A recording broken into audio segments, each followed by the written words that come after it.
سورہ قریش ہے، اللہ تعالیٰ نے سورہ مبارکہ کے اندر اہل قریش کو تنبیہ کی ہے کہ اللہ نے تمہیں بڑے بڑے تجارت کے موقع دیے، تمہارے لیے بڑی آسانیاں کی ہیں، الفت پیدا کی ہے، تو اب تم بھی اس طرح کرو کہ فَلْيَعْبُدُوا رَبَّ هَٰذَا الْبَيْتِ، اس گھر کے خانہ کعبہ کے رب کی عبادت کرو، یہ جو گھر ہے اس کا جو رب ہے، پھر تم بھی اس کی عبادت کرو، تمہیں اللہ نے بڑا نوازا ہے۔ الَّذِي أَطْعَمَهُم مِّن جُوع، جس نے رزق دیا ہے اور فاقے سے نجات دی ہے، وَآمَنَهُم مِّن خَوْفٍ، اور تمہیں فتنے اور خوف سے امن دیا ہے، تو تم بھی اب عبادت کرو نا۔ بہت سارے لوگ ہیں جو نعمتیں لیتے جاتے ہیں پر عبادت پر توجہ نہیں کرتے۔ میرے نبی پاک صلی اللہ علیہ وسلم نے فرمایا تم اللہ کے تھوڑے رزق پہ راضی ہو جاؤ، وہ بھی تمہاری تھوڑی عبادت پہ راضی ہو جائے۔ تو فرمایا کہ فَلْيَعْبُدُوا رَبَّ هَٰذَا الْبَيْتِ الَّذِي أَطْعَمَهُم مِّن جُوعٍ وَآمَنَهُم مِّن خَوْفٍ، تم بھی پھر کعبے کے رب کی عبادت پر توجہ دو۔ قرآن مجید نے ارشاد فرمایا الا بذکر اللہ تطمئن القلوب، فرمایا خبردار ہو جاؤ، اللہ کے ذکر میں ہی دلوں کا اطمینان ہے، اللہ کے ذکر میں دلوں کا چین۔ لوگ بہت سارا مال، بہت ساری دولت، بہت ساری عقل اور بہت سارا شعور ہونے کے باوجود بے سکون ہیں۔ جس چیز نے زمانے کو تکلیف میں مبتلا کر دیا ہے اور جو چیز ڈھونڈنے سے نہیں ملتی وہ اطمینان ہے، وہ قرار ہے۔ لوگ بھیک مانگتے ہیں، منت کرتے ہیں، دہائی دیتے ہیں کہ کہیں سے سکون کی دولت مل جائے، لیکن وہ میسر نہیں آ رہی۔ بڑے بڑے لوگ ہیں، اور میں عرض کر چکا ہوں کہ مالدار بھی ہیں اور عقل مند بھی ہیں، باشعور ہیں، پڑھے لکھے ہیں، پر قلبی سکون، راحت، اطمینان، چین انہیں میسر نہیں آ رہا۔ راتیں جاگ کر گزر جاتی ہیں، دن آزمائش میں بیت جاتا ہے۔ وہ کبھی اس کے لیے ٹھنڈے علاقوں کا سفر کرتے ہیں، کبھی دوستوں کی مجلسوں میں جا کر کے بیٹھتے ہیں، کبھی گھر سے دور اکیلے میں تنہائی میں وقت گزارنے کی کوشش کرتے ہیں، لیکن دولت سکون ناپید ہوتی ہے، میسر نہیں آتی۔ عرش کا رب فرماتا ہے کیوں تو بھٹکتا پھرتا ہے، کیوں دائیں بائیں جاتا ہے، چپ کر کے مسجد آ جا اور لوگوں سے بچ کے تنہائی میں میرا ذکر کر۔ اللہ ملے گا کیا؟ فرمایا اعلیٰ بذکر اللہ تطمئن القلوب، میں تیرے بے چین دل کو چین عطا کر دوں گا۔ وہ تیرا تڑپتا اور پھڑکتا ہوا مزاج، اسے میں سکون کی دولت دوں گا۔ یہ تجھے کہیں اور نہیں ملے گا، یہ میری یاد میں ملے گا۔ یہ چین، قرار، سکون تجھے یہی میسر آئے گا۔ اطمینان قلبی زندگی کا حسن ہے بھائی، دولت سکون اصل ہے۔ بڑے ٹھنڈے کمرے میں کچھ لوگوں کو نیند نہیں آتی، اور دادا صاحب رحمت اللہ علیہ آپ جائیں تو دونوں سڑکوں کے بیچ جو فٹ پاتھ ہے نا، اس پہ بھی کچھ لوگ سوئے ہوتے ہیں، ادھر سے بھی گاڑیاں گزرتی ہیں، ادھر سے بھی گاڑیاں گزرتی ہیں، لیکن بس نیند ہے نا، اللہ کا فضل ہے، اس نے دے دی ہے، آنے والوں کو آ گئی ہے۔ اطمینان قلبی، میرا معاشرہ بے سکون ہے، بے قرار ہے۔ مجھے کچھ لوگ کہتے ہیں جی میں آج کل بڑا بور ہو رہا ہوں، تو میں کہتا ہوں یار ہمیں تو ٹائم ہی نہیں ملا آج تک بور ہونے کا، نہیں وقت ہی نہیں اتنا میسر آیا، کون سا ٹائم نکالے جس میں بندہ بور ہو؟ وہ تو ہے کہ انسان کچھ فارغ ہو، کہیں اس کے پاس گنجائش ہو تو بور بھی ہو لے۔ کیسے بور ہو لیتے ہو؟ یہ کیا ہوتا ہے بور ہونا؟ زندگی میں اتنا وقت ہی کہاں ہے کہ انسان بور ہوتا پھرے اور یہ تصور بناتا پھرے کہ میں بڑی آزمائش میں ہوں، تو میں بڑے بور ہو رہا ہوں، تو میں بڑی تکلیف میں ہوں۔ تو وقت بہت زیادہ ہے ہمارے پاس، لا یعنی کاموں میں ضائع بڑا ہوتا ہے، تو ہم بور ہوتے ہیں، پریشان ہوتے ہیں۔ اللہ فرماتے ہیں یہ جو میری یاد ہے نا، لیکن اس کا بھی ایک طریقہ ہے یاد کا، اس طریقے سے اگر میرے رسول کریم علیہ السلام نے فرمایا اللہ کا ذکر اس طرح کرنا کہ دیکھنے والا تمہیں دیوانہ سمجھے، لوگ سمجھیں کہ کوئی مجنون ہے، کوئی جنونی ہے، کوئی پاگل ہے۔ یہاں اللہ تعالیٰ معاف کرے، آپ ذکر کی مجلس چھیڑیں، آپ ناز شریف کی مجلس چھیڑیں تو بہت سارے لوگ پروفیسر بن جاتے ہیں، وہ ساری نہیں ہلاتے، ان کی زبانی حرکت میں نہیں آتی۔ حالانکہ رب کریم کا ذکر اس طرح کرو کہ دیکھنے والا تمہیں دیوانہ سمجھے، کہیں اور کھونے کی ضرورت ہی نہیں۔ میرے حبیب گویا ہمیں فرماتے ہیں تو رب کے ذکر میں اس طرح کھو جا کہ تجھے دنیا کا خیال ہی نہ رہے، تجھے پھر دنیا کی ہوش نہ رہے۔ لیکن اگر نماز میں بھی خیال غیر آئے، ذکر میں بھی توجہ کہیں اور ہو، زندگی میں وہ عجیب لمحہ تھا، وہ میرے ساتھ تھا اور میں تنہا تھا، اگر ماحول یہ ہو کہ آپ کہیں جسم کے ساتھ تو موجود ہوں، روح موجود نہ ہو، تو پھر لذت ذکر بھی میسر نہیں آتی، پھر کیف نہیں حاصل ہوتا۔ یاد رکھیں کہ اس طرح کھو کے رب کی یاد، کہاں سے کیف آئے؟ الجھ ہی بڑا گئے ہیں۔ وہ مستی، وہ سرور، وہ کیف جو اللہ کے ذکر میں ہوتا تھا، جو کبھی مرشد کامل کے سامنے بیٹھ کر لوگ اللہ اللہ کرتے تھے تو لگتا یہ تھا کہ یہ یہاں ہے ہی نہیں، یہ تو کہیں اور چلے گئے ہیں، یہاں موجود ہی نہیں۔ لیکن اب وہ موج نہیں، وہ شوق نہیں، وہ درد نہیں، وہ ذیل نہیں۔ اقبال تڑپ کے کہا کرتے تھے خیرت کی گتھیاں سلجھا چکا ہوں، یا رب مجھے صاحب جنوں کر دے، اللہ مہربانی فرما، وہ کیفیت دے، وہ سرور دے۔ زندگی میں اگر اطمینان چاہتے ہو تو کبھی کبھی سب کچھ بھول کے نا تو مست ہو جایا کرو رب کی یاد میں۔ کبھی کبھی چھوڑ دیں دنیا، چھوڑیں یار موبائل، کسی وقت کرے اس کو بند، چھوڑے اس بات کا خیال کہ فلانے نے سلوٹ کیا ہے کہ نہیں کی، چھوڑے۔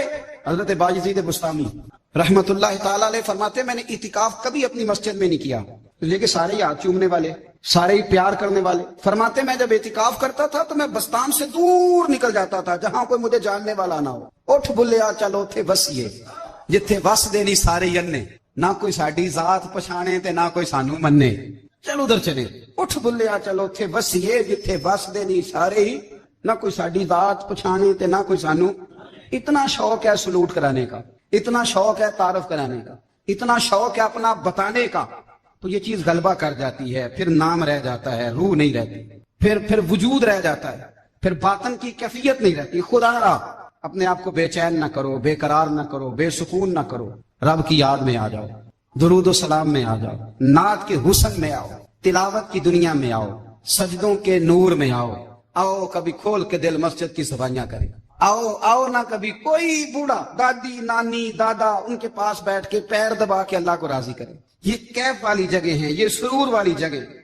اتنی بے چین ہماری زندگی ہے، بے قرار ہے، تڑپتے ہوئے لوگ، لڑتے ہوئے لوگ، ایسے لگتا ہے اب ایک دوسرے کا گریبان تھام لیں گے، بے قرار بے چین۔ کسی کو انتظار کا کہا جانا کہ 10-20 منٹ کسی کا انتظار کرو تو بعض لوگ مجھے ایسے لگتا ہے جیسے ان کا کلیجہ پھٹ جائے گا، ڈاکٹر کے انتظار میں بیٹھے ہیں تو بڑے پریشان ہیں، کسی کو ملنے گئے ہیں کو آدھا گھنٹہ بیٹھنا پڑ گیا تو بڑی دقت میں ہے۔ اپنے آپ کو سکون دیں، آپ یقین کریں بڑا مزہ آتا ہے کبھی کسی کا انتظار کرنا پڑے تو 2-4 تسبیح درود شریف پڑھی جاتی ہے، یعنی ذوق بن جاتا ہے کہ چلو اللہ نے موقع دیا ہے، کوئی سرکار کو یاد کر لے، تنہائی مل گئی۔ ہمارا مزاج جس سختی کا شکار ہے وہ سختی آہستہ آہستہ ہمیں زیادہ آزمائش میں ڈال دے۔ تو میرے بھائی زندگی میں اطمینان حسن ہے، اور وہ سب سے زیادہ اللہ کی یاد میں ملتا ہے، وہ سب سے زیادہ رب کریم کے ذکر میں۔ سب سے زیادہ جو چاہتا ہے نا دل ٹھنڈا رہے، زبان میٹھی رہے، وہ مدینے والے محبوب پہ درود و سلام پڑھا کرے، وہ حضور پہ درود و سلام پڑھا کرے، زبان میٹھی رہے گی۔ میرا ذاتی تجربہ ہے کہ جو آدمی اپنے اخلاق سنوارنا چاہے وہ حضور پہ درود شریف پڑھے، جو اپنے اخلاق سنوارنا چاہے، طبیعت کو ٹھنڈا رکھنا چاہے، وہ درود شریف پڑھے، اس کا دل سکون میں آئے گا۔ کچھ کام اور ہیں زندگی میں اطمینان کے لیے، ان کا ہونا بھی بڑا ضروری ہے۔ سب سے پہلے اگر آپ چاہتے ہیں نا زندگی میں سکون ہو تو حقیقتوں کا سامنا کرنا سیکھیں، آپ جو ہیں وہ رہنا سیکھیں، جو آپ نہیں ہیں وہ بننے کی کوشش نہ کریں۔ حقیقت کا سامنا کرو گے تو زندگی اطمینان میں آ جائے۔ ہم نے نا بہانے بنا لیے ہیں، ہیلے بنا لیے، جھوٹ کے سہارے اپنے آپ کو اونچا کر لیا۔ ایک آدمی سے کہا جاتا ہے تو رشوت نہ لے تو کہتا ہے میں غریبوں سے نہیں لیتا۔ تو میرا سوال یہ ہے کہ امیروں کا حساب لینے کی اللہ نے تیری ڈیوٹی لگائی ہے، تیرے ذمہ لگایا ہے کہ تو امیروں کا حساب کر، تمہیں کیا ضرورت پڑی؟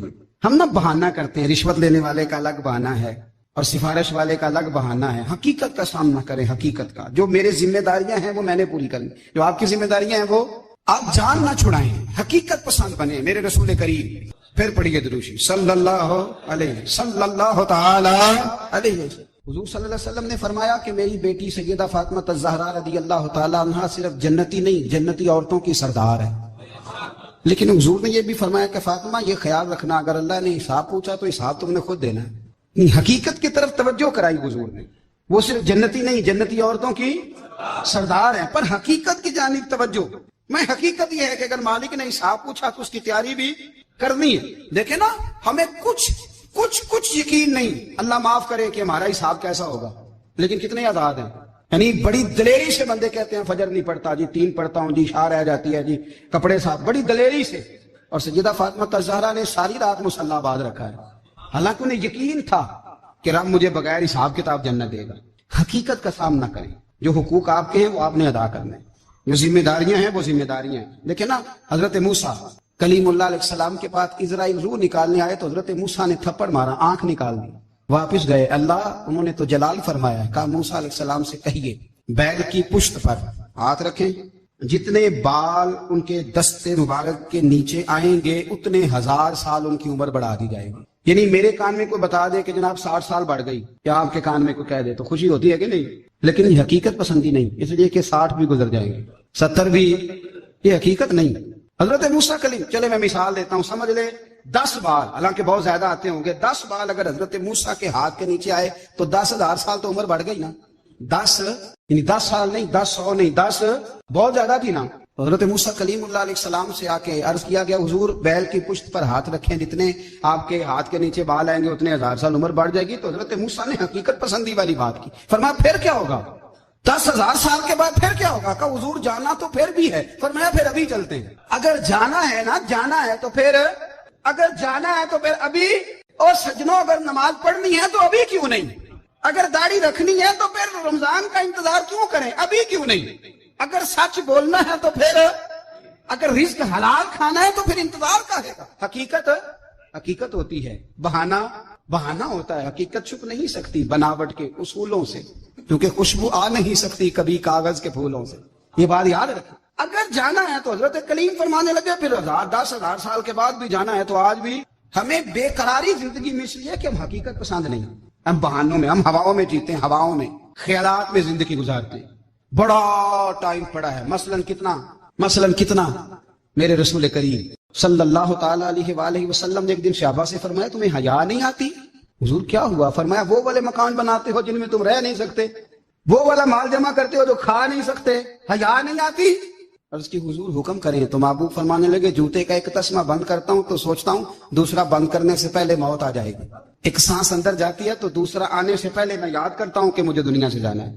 تمہیں حیا نہیں آتی؟ وہ مکان بناتے ہو جن میں رہ ہی نہیں سکتے، وہ مال جمع کرتے ہو جو کھا.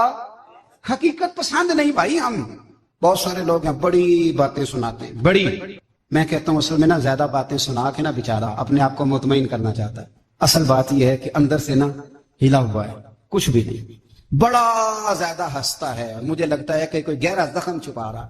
اس لیے ملمہ سازی، حقیقت پسند بنو، حقیقت پسند. یاد رکھنا من ترک صلاۃ متعمدا فقد کفر. میرے رسول نے حقیقت بیان کی. فرمایا جس نے ایک نماز بھی جان بوجھ کے چھوڑی اس نے رب کے رب ہونے کا انکار کیا، اس نے کفران نعمت کیا. یہ حقیقت ہے، کوئی کلیریفیکیشن نہیں، کوئی وضاحت نہیں. جو نماز نہیں پڑھتا جھوٹ بولتا ہے، غلط بیانی کرتا ہے. جو شخص رزق حرام کما کے کہتا ہے کہ اس کے بغیر گزارا نہیں چلتا، وہ جھوٹ بولتا ہے. اس لیے کہ رب فرماتا ہے جب تجھے پیدا کیا ہے تو تیرا رزق میرے ذمہ ہے. اللہ فرماتا ہے کہ لا یکلف اللہ نفسا الا وسعها، میں کسی پر وہ بوجھ نہیں ڈالتا جو اٹھا نہ سکے. نماز فرض کیا اس کا مطلب ہے ہم پڑھنے کے قابل ہیں.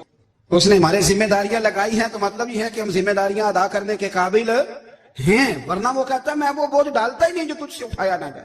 اگر چاہتے ہو کہ زندگی میں اطمینان ملے تو خدا را حقیقت پسند والی زندگی گزارو. یہ فضاؤں میں زندہ رہنا، ہواؤں میں. اللہ بڑا معاف کرنے والا ہے، اللہ بڑا کریم ہے، معاف کر دے گا. تو بھئی یہ بات صحابہ کو بھی پتا تھی، یہ اہل بیت کو بھی خبر تھی. تو وہ تو ایک ایک بات کا لحاظ کرتے تھے. یہ غوث اعظم کو بھی پتا تھی، یہ ان کے والد کو بھی پتا تھی جنہوں نے کسی کا ایک سیب کھا لیا تھا تو 12 سال اس کے گھر میں نوکری کرتے رہے. انہیں نہیں پتا تھا اللہ بڑا کریم ہے، معاف کر دے گا، ایک سیب ہی ہے نا. تو حقیقت پسندی آپ کو سکون دے گی. اور اگر آپ نے اپنے آپ کو غیر مطمئن کیا ہوا ہے، بات کچھ اور ہے، اور آپ نے اپنے آپ کو ڈال کسی اور طرف لیا ہے، تو پھر آپ کو سکون مل سکتا. سکون حقیقت پسندی میں، اصل میں سکون ہوتا ہے، اداکاری میں سکون نہیں ہوتا. تیسری بات سنیں، اگر آپ چاہتے ہیں زندگی میں مطمئن رہیں تو دنیا داروں سے امیدیں توڑ دیں، اللہ اور اس کے رسول سے امید وابستہ کریں، اولیاء اللہ سے امیدیں وابستہ کریں، صحابہ اور اہل بیت سے امیدیں، اللہ اور اللہ والوں سے امیدیں، دنیا داروں سے امیدیں. آپ کو پتا ہے دنیا دار کی تباہی کب ہوتی ہے؟ جب انہیں خوش آمدی مل جاتی ہے. چودھری کا بیڑا اس وقت غرق ہوتا ہے جب اسے چودھری کہنے والے زیادہ ہو جاتے ہیں. سیٹھ صاحب اور نواب صاحب بیچارے تباہ تب ہوتے ہیں بھولے پن میں، جب ان کے دائیں بائیں ریلا ہوتا ہے سیٹھ صاحب کہنے کا. لوگ انہیں کھانا چاہتے ہیں، پیار ان کا نہیں ہوتا، ان کی جیب کا ہوتا ہے. محبت ان سے نہیں ہوتی، ان کی کرسی سے ہوتی ہے. ضروریات کا پیار ہوتا ہے، تباہ کر دیا جاتا ہے. ہماری ساری توقعات دنیا داروں سے وابستہ ہو گئی ہیں. ناراض نہ ہونا، پیروں نے، مولویوں نے، درویشوں نے، انہوں نے بھی سیٹ رکھے ہوئے جلسوں کی صدارت کرانے کے لیے. یعنی مذہبی جلسہ ہے، اس میں بہت زبردست پڑھے لکھے صاحب تقوی عالم کا خطاب ہے، اور کی صدارت وہ بندہ کر رہا ہے جس نے عشاء کی نماز بھی نہیں پڑھی. وہ بندہ صدارت کر رہا ہے. کیوں؟ اس لیے کہ اس نے لاکھ روپیہ دیا محفل میں. خدا را دنیا داروں سے امیدیں چھوڑ دیں ورنہ آپ کمزور پڑ جائیں، آپ کی امیدیں ٹوٹیں گی. کتنا کمزور ہے وہ شخص جو 2-4 ہزار کے لیے کسی بندے کی چاپلوسی کرتا ہے، اس کے پیچھے بھاگتا ہے، خوش آمدیں کرتا ہے تھوڑے سے نوٹوں کے لیے. دکھ سکھ میں کام آئے گا اس کام کے لیے. میرے رسول کریم علیہ السلام نے فرمایا جس نے بندوں کو راضی کرتے کرتے رب کو ناراض کر دیا اس کی دنیا بھی گئی اور آخرت بھی گئی. اور فرمایا جس نے بندوں کی پرواہ نہیں کی، اللہ کو راضی کیا، فرمایا اگر رب راضی ہو گیا تو لوگوں کے دلوں میں بھی محبت پیدا فرما دے گا. کیا ضرورت ہے خوشامد کرنا دنیا داروں کی، سیٹوں کی، نوابوں کی، چاپلو. اور میں آپ کو ایک بات بتاؤں، ہوتا پتہ کیا ہے، یہ جو حب جا اور حب با ہوتی ہے نا، اس سے پیٹ نہیں بھرتا. آپ کو اگر خوشامد کرنی ہے تو پھر آپ کو ساری زندگی کرنی ہے. پھر ان کو بھی پتا ہوتا ہے کہ تعلق کس بنیاد پر ہے. اس میں کبھی بھی خلوص پیدا نہیں ہوتا. آپ بے چین رہتے ہیں، بے قرار رہتے ہیں، آپ کو تکلیف رہتی ہے ہمیشہ. کبھی بھی دنیا داروں سے امیدیں وابستہ نہ کریں. ایک بات سنیں بڑی شاندار، امام غزالی نے لکھی ہے. امام غزالی فرماتے ہیں کہ ہارون الرشید نا حج کر کے واپس آیا بغداد میں، تو کونے میں حضرت بہلول دانا بیٹھے تھے. رش بہت تھا، مجمع بڑا تھا. حضرت بہلول دانا بھی سڑک کے کنارے بیٹھے تھے. تو سپاہی کہنے لگے یہاں سے اٹھ جاؤ. فرمانے لگے ہارون الرشید کی زمین نہیں، زمین میرے رب کی ہے، میں کیوں اٹھوں؟ وہ قریب سے گزرا تو سلام لی. تو آپ نے اس کا پروٹوکول دیکھا تو فرمانے لگے ہارون الرشید تجھ سے تگڑے تگڑے موٹے موٹے پروٹوکول میں نے لوگوں کے دیکھے ہیں، اور یہ جو تیرے دائیں بائیں آج تیرے نعرے لگا رہے ہیں، یہ پہلے ان لوگوں کے نعرے لگایا کرتے. اور تھوڑا وقت گزرنے دے، جو تیرے بعد آئے گا نا، یہ سارے پھر ان کے نعرے بھی لگائیں گے. تو جھوٹ کی دنیا میں زندہ ہے، ان سے تو نے امیدیں وابستہ کی ہیں، یہ کل اس کے نعرے لگائیں گے. اس کے دل پہ بڑا اثر ہوا، گھوڑے سے اتر آیا، آگے کہنے لگا حضور آپ نے مجھے بڑی اچھی نصیحت کی ہے، میرا دل بڑا ٹھنڈا ہوا ہے. میں نے سنا ہے آپ مقروض ہیں، کچھ لوگوں کا قرض، تو مجھے کوئی حکم ہی کر دیں. آپ ہنسنے لگے، فرمانے لگے یار تو بڑا ہی بیوقوف ہے، بڑا ہی بیوقوف ہے. تو میں تجھے نصیحت کر رہا ہوں، تو مجھے الجھا رہا ہے. حضور کوئی حکم کر دیں. کیا خوبصورت انداز ہے رب کریم کے بندوں کا. حضرت بہلول دانا فرمانے لگے تیرا رب کون ہے؟ کہا اللہ. تو فرمایا میرا کون ہے؟ کہا اللہ. فرمانے لگے یہ تو نہیں نہ ہو سکتا کہ اللہ ہارون رشید کو دیتا رہے اور بہلول دانا کو بھول ہی جائے. یہ تو نہیں نہ ہو سکتا کہ ہارون رشید کو دیتا رہے اور بہلول دانا کو بھول جائے. فرمایا اس کا دل، اس کا ارادہ ہوا، ارادہ قدرت ہوا کہ بہلول مقروض رہنا چاہیے. تو اگر رب مجھے رکھنا چاہتا ہے، دکھ قبول محمد بخشا راضی رہن پیارے، اگر وہ چاہتا ہے میں مقروض رہوں تو میں بھی چاہتا ہوں کہ میں مقروض ہی رہوں. یہ تو نہیں نہ ہو سکتا کہ تجھے دے اور مجھے نہ دے. فرمایا میری تجھ سے کوئی امید نہیں، مجھے جب بھی دے گا میرا رب ہی دے گا، اور وہ دے گا تو پھر انشاءاللہ خزانے کھول کے دے گا. دنیا داروں سے امیدیں وابستہ کرنا، لوگوں کے پیچھے، یہ چھوڑ دیں. آپ بے چین رہیں گے، بے قرار رہیں گے. اللہ والوں سے ضرور امیدیں وابستہ کریں، اس لیے کہ ان کے پاس جو کچھ ہوتا ہے وہ دراصل رب کا ہی ہوتا ہے. لیکن سیٹھوں سے، نوابوں سے، سیاستدانوں سے باز آ جائیں. ہماری بڑی امیدیں وابستہ ہیں. میں اکثر کہتا ہوں جتنے پھیرے نوکری کے لیے دنیا دار کے دروازے پہ لگائے ہیں نا، اس سے کم دفعہ مسجد میں نفل پڑے ہوتے تو رب اتنی بڑی مہربانی فرما دیتا.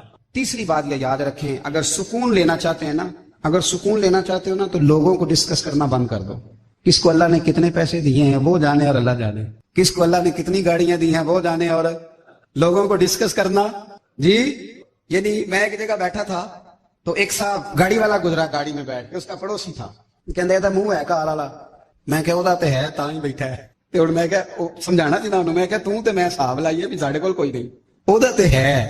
دیکھیں نا اللہ نے اسے دی ہے نا، تو اللہ نے چاہا نا وہ کار میں بیٹھے، تو اس نے پھٹے پہ بیٹھ کے یہ تبصرہ کیا کہ منہ ہے کار والا. میں کہ وہ تے ہے تا کار رہے تھے. اب مجھے تجھے اندازہ لگانا چاہیے کہ ہم کیا یہ بحث ہے. یعنی اللہ کو چاہیے تھا معاذ اللہ کے پہلے تم سے پوچھتا کہ اسے کار دینی ہے کہ نہیں. کیا مطلب فضول بحث ہے. وہ چیز ہمیں اتنا تنگ کرتی ہے، اتنی تکلیف دیتی ہے کہ آپ یقین کریں سارا دن اسی کو ڈسکس کرتے ہیں. سارا دن اس کے پاس گاڑی ہے، اس کے پاس کار ہے، فلانے کا پیسہ 1 نمبر ہے، فلانے کا 2 نمبر ہے، فلانے کا 6 نمبر ہے. اصل بات کے اندر حسد ہے، اس کو نکالو. ایک بات کہنے لگا ہوں، اسے یاد رکھنا. میرے اعلیٰ حضرت رحمۃ اللہ علیہ فرمایا کرتے، حسد کرنے والا بندوں پر اعتراض نہیں کرتا، اللہ پر اعتراض کرتا. وہ کہتا ہے اللہ اسے کیوں دیا ہے، اتنا کیوں دیا ہے، معاذ اللہ وہ اللہ کی تقسیم پر اعتراض کرتا. حسد کرتے ہو بے چین رہو گے. حسد آپ کے دل کو تڑپا کے رکھ دے. چھوڑے، اللہ بڑا کریم ہے، جس کو جہاں چاہتا ہے وہاں بٹھا دے. آپ قطعاً اس بحث میں نہ پڑے کہ اللہ نے کس کو کتنا دیا ہے، کب دیا ہے، کیوں دیا ہے. وہ بڑا بے نیاز ہے. حسد آپ کو تباہ کرے گا. دنیا میں پہلا گناہ جو ہوا تھا وہ حسد تھا. ابلیس نے حضرت آدم سے حسد کیا، کہنے لگا میں بہتر ہوں، سرداری اس کو مل رہی ہے. یہ تو اللہ کو پتا ہے نا کس کو دینی ہے. اور دنیا میں پہلا قتل حسد کی وجہ سے ہوا. حابیل قابیل کے درمیان حسد کا معاملہ تھا. خاتون کا نکاح اس سے کیوں ہو رہا ہے، مجھ سے ہونا چاہیے. حسد تباہی کرتا. آپ یقین کریں، یعنی دکاندار کے سامنے دوسری دکان پڑتی ہے اور پریشان ہو جاتا ہے. وہ کہتا ہے میرا کیا بنے گا، لا حول ولا قوت الا باللہ العلی العظیم. یعنی تیرا کا خیال ہے کہ تیرے حصے کی روٹی وہ کھا جائے گا. اتنا چھوٹا دل. نہیں، تیرا موقف یہ ہے کہ تیرے حصے کا نصیب اس تک چلا جائے گا. یہ تیری خواہش ہے. ایک دوسرے کی کمزوریاں بیان کرنا، اس کا تو مال ہی ناقص ہے جی، اس کے تو پاس ہی کچھ نہیں. یہ تو کمزور لوگوں کا طریقہ ہے. میرے رسول کریم علیہ السلام گزر رہے تھے. پت جھڑ کا موسم تھا، خزاں کا موسم تھا. درختوں کے پتے جھڑ رہے تھے، صحابہ کو ساتھ لے کے حضور گزرے اور ایک درخت کی ٹہنی کو پکڑ کے حضور نے ہلایا۔ صحابہ فرماتے ہیں کہ چھم چھم اس کے پتے گرے، زمین پر ڈھیر لگ گیا۔ حضور نے فرمایا دیکھا تم نے کیا ہوا؟ حضور ہاں۔ فرمایا کتنی تیزی سے پتے جھڑے ہیں، صرف تنا رہ گیا ہے اور خالی ٹہنیاں رہ گئی ہیں، کوئی حسن بچا ہے؟ حضور نہیں۔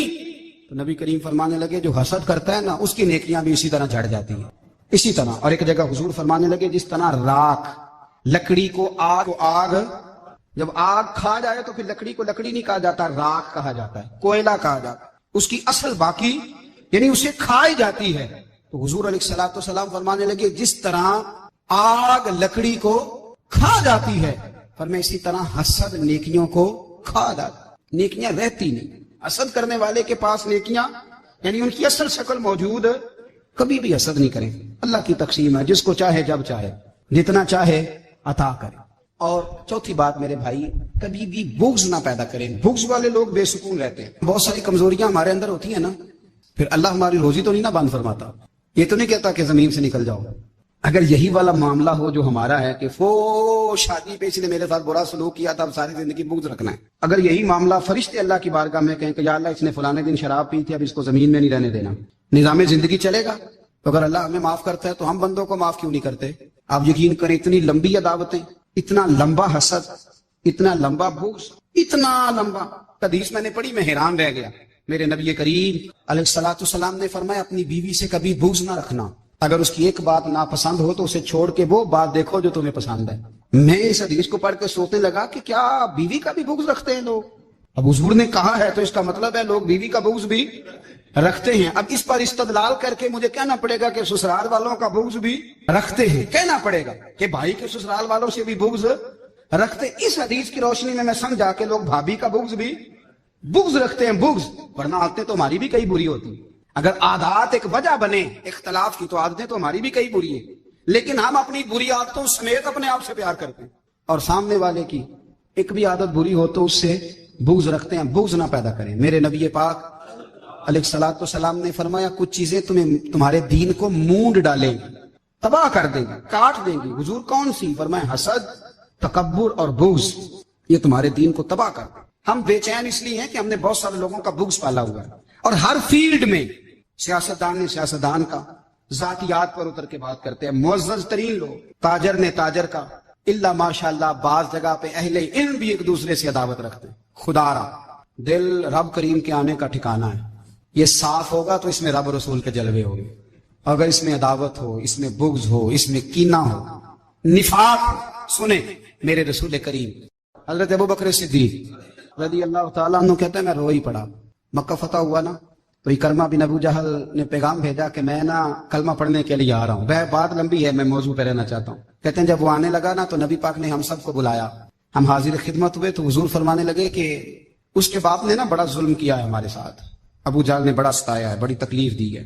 آپ مجھے بتلائیں کہ وہ ایک دفعہ کسی شادی پہ بحث ہوتی ہے بیوی کے بھائی کے ساتھ، پھر ساری زندگی اس بیچارے کو معافی، وہ 10 دفعہ گھر آتا ہے معافی مانگنے پر سوال ہی نہیں پیدا ہوتا، میں مجھے ہی کہہ دیا، پھر مجھے ہی کہہ دیا آپ نے اور میری شان میں بے ادبی، اور پھر میں معاف کر دوں؟ توبہ توبہ توبہ، یہ کیسے ہو سکتا ہے؟ میری ناک نیچی ہو جائے گی، اور آپ نے مجھے کہہ دیا، سوال ہی نہیں پیدا ہوتا۔ اور یہ رونا میں اکثر ہوتا ہوں کہ شادی والے دن داماد صاحب کا زیادہ دماغ خراب ہوتا ہے۔ جب چھوٹی سالی کی شادی ہوتی ہے نا اس دن اس کو بخار چڑھتا ہے، کوئی اس کو کان میں کہتا ہے تیری عزت نہیں کر دے، اس دن اس کا دماغ خراب ہو جاتا ہے، بچے اٹھا کے نکل آتا ہے، وہ بیچارہ سسر منتیں کر رہا ہوتا ہے کہ تیری مہربانی آ جا، یہ عزت کرا رہا ہے۔ تو میں نے کہا احتجاج کر کے جو عزت کرائی جاتی ہے وہ عزت نہیں ہوتی۔ ہاں یہاں مانگ کے عزت لیتے ہیں لوگ، یہ احتجاج کی کوئی عزت ہے؟ آپ کے اندر کمالات اتنے ہوں کہ آپ کی عزت کرنے کو دل چاہے، یعنی مزہ آئے، یعنی لطف آئے، یعنی آپ دور بیٹھے ہوں تو کسی کا دل کرے آپ کو اسٹیج پہ بلانے کے لیے۔ یہ کیا بات ہوئی کہ چھائے جانا اور بھاگ کے آگے جانا؟ ان سے نکلیں۔ اکرمہ بن ابو جہل کلمہ پڑھنے کے ارادے سے آ رہے ہیں، حضور علیہ السلام نے صحابہ کو بلایا۔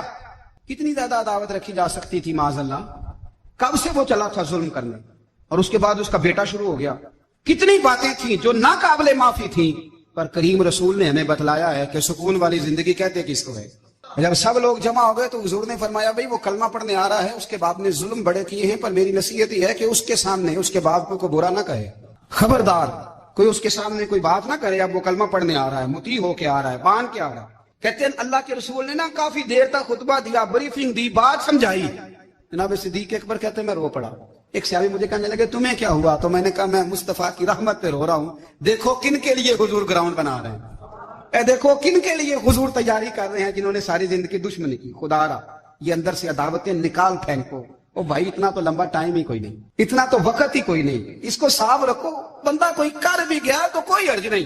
چنگی مندی سجنا کھولو 100 واری ہو جاندی، یار یاراں دا گلا نہیں کر دے. اصل پریت یار یاراں دا جڑا گلا کردا جے یار نہیں جی ہوندا. ہاں پکی بات، پکی پیڑی. میرا ایک سنگی مجھے آ کے آنے لگا فلانی جگہ بندہ یہ بات کر رہا تھا. میں کہا تو اوتھے ہی سے سوندا تھا، تم ہی نال ہی سے.